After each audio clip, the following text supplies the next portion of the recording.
and we have to stop and do that. So my question to you is like, how do you appreciate God's creation? What do you like? What is it that you can consider, like you can sit back and appreciate? Anybody? Yesterday, Mm-hmm. and it started raining, but I went to visit my cousin because she lost her mother, and we were sitting on the front porch, and it got dark. Excuse me, like it was going to.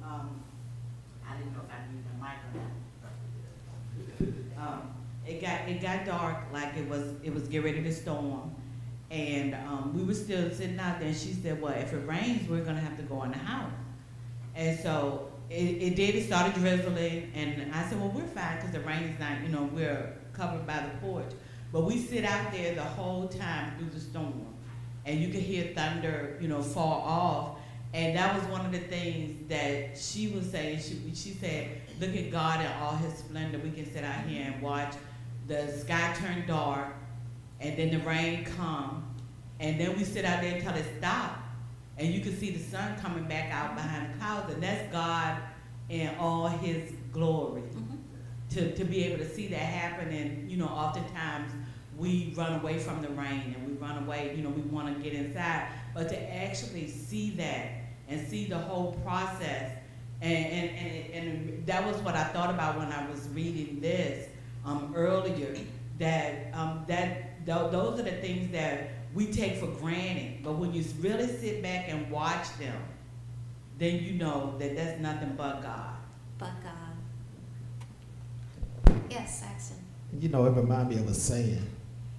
The saying says, don't miss the forest by concentrating on the tree. And a lot of times, we'll concentrate on the tree, which is maybe, that trouble thing, but we can't see the beautiful forest that's behind it or that's surrounding it. And, God, any situation, God, just like, you was explaining and Minister Dr. Bonita was explaining, God just show us his beauty and his creation and how his spirit works each and every day on this earth, and that he's still here. He assures us that he's still present, even during a present time of trouble. And he shows us that through his beauty, by allowing us to see his beauty. So, you can see God and the goodness of God and the fullness of God anywhere you look around. You can see it, because you know that it's his creation, and he can show you that I'm still there. Absolutely. And I was thinking like the song that The Cat's in the Cradle. It's like this guy spent his entire life trying to make a living, but he forgot to enjoy life as he went along. And then when he gets older, it's like his son is doing the same thing that he has done. So I think for all of us, it's a message to us that yes, the world is a busy place and we're trying to do all these things, but we got to stop and take a moment to enjoy God's creation. And I know for myself, mowing is not what everybody thinks is something that's enjoyable. I actually when I go to my mom's on the weekend, I do the grass there.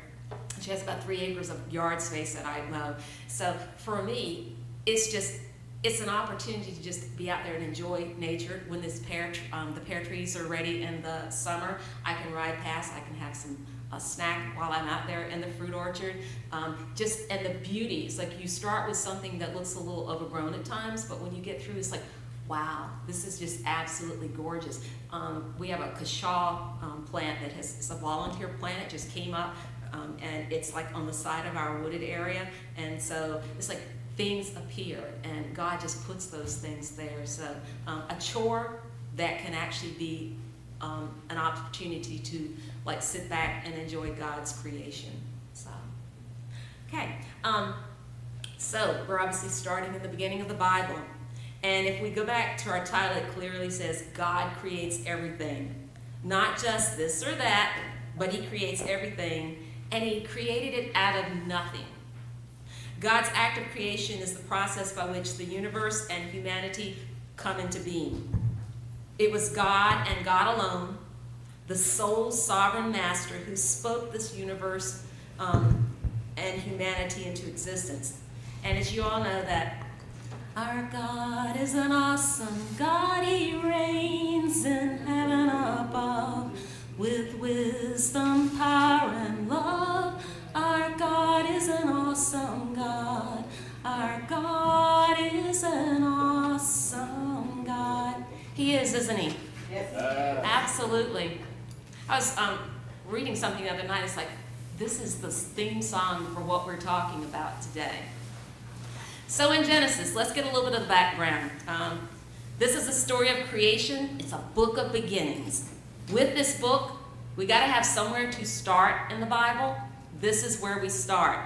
So if you look up the definition of Genesis, anybody know what it means? In the beginning, okay? Absolutely. It's origin or beginning.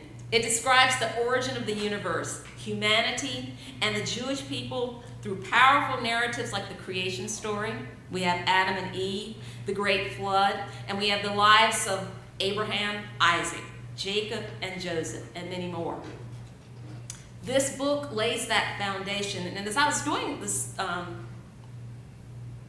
lesson for today, I really thought about like a house being built, and that could actually, like, you're talking about an architect, which is God, and then you're talking about the construction that is done in the days of the beginning of creation, but also the creation that continues to grow. So the book explains the foundational relationship between God and humanity. It reveals the origin of human nature, sin, and God's plan for salvation and restoration.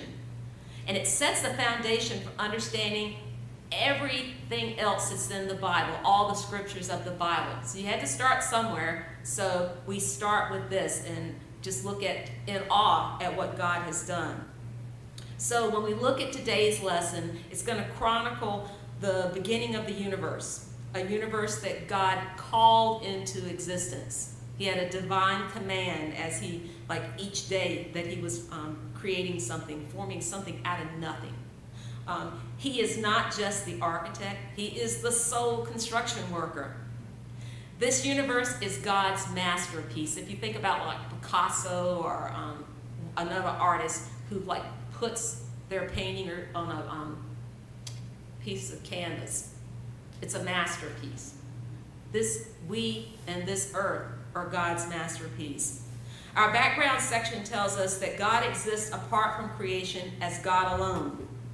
God does not sleep, and he doesn't have to wake up. He is self-existent, all-powerful, and he's eternal. He establishes the cycles and patterns that make up nature and assigns the functions of each and every aspect of creation.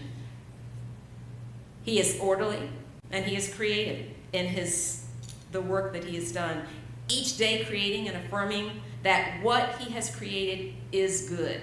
It's not something where you do like a half job, but you're doing the correct job. You're doing it perfectly. He establishes relationships for the created order. And the introduction of sin challenges the goodness and order of these relationships in the created world. So now that we've taken a look at the background for today's lesson, there are 4 areas that we're going to split the verses into. We've got 13 verses that we're looking at today for this lesson, verses 1 through 13. So verses 1 through 2, it's going to talk about God, the Creator.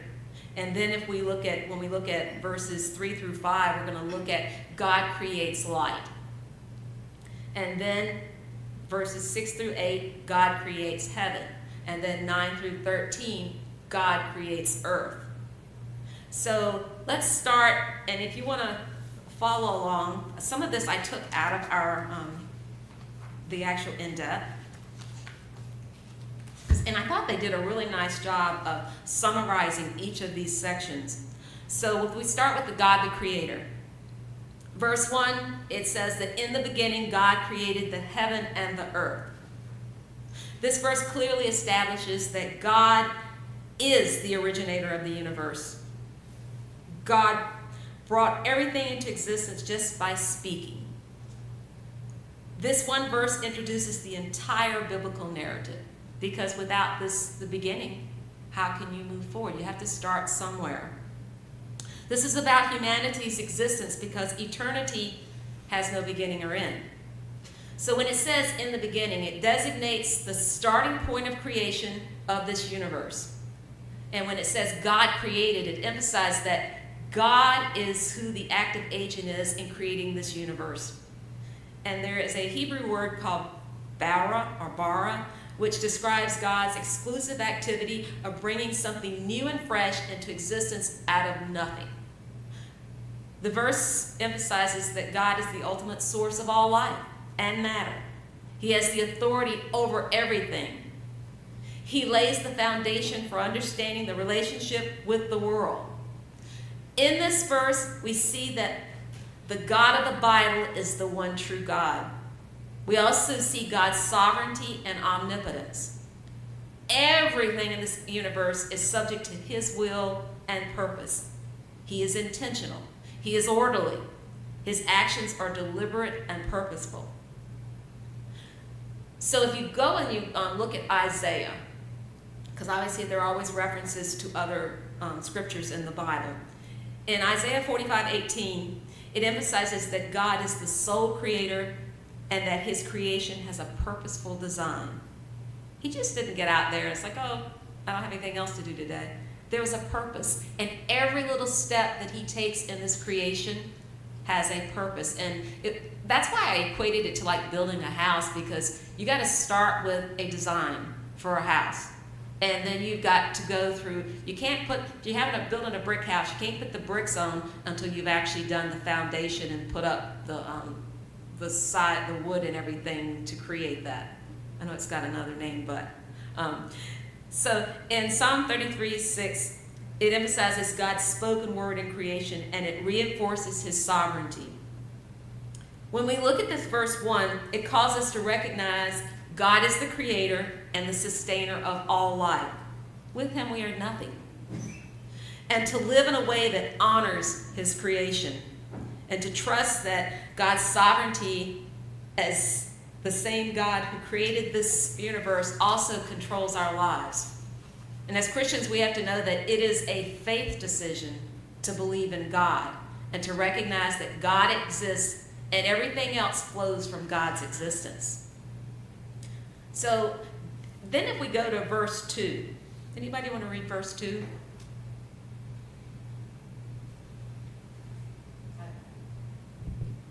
And the earth was without form and void, and the darkness was upon the face of the deep, and the Spirit of God moved upon the face of the water.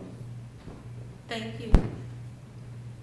So it's telling us that the earth was formless, it was void, and it was dark. The term without form or void suggests a state of chaos and desolation.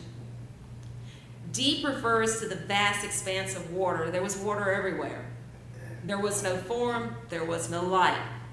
The earth was an undifferentiated nothingness, a formless chaos. Can you all see that? Envision that? No. This was what this universe looked before God set out to create his masterpiece.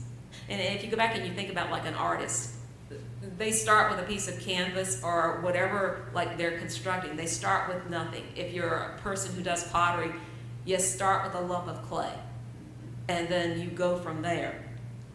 So before God got to work, the creation was not yet capable of producing life. There was a gradual unfolding and development of creation. It just didn't happen in a moment.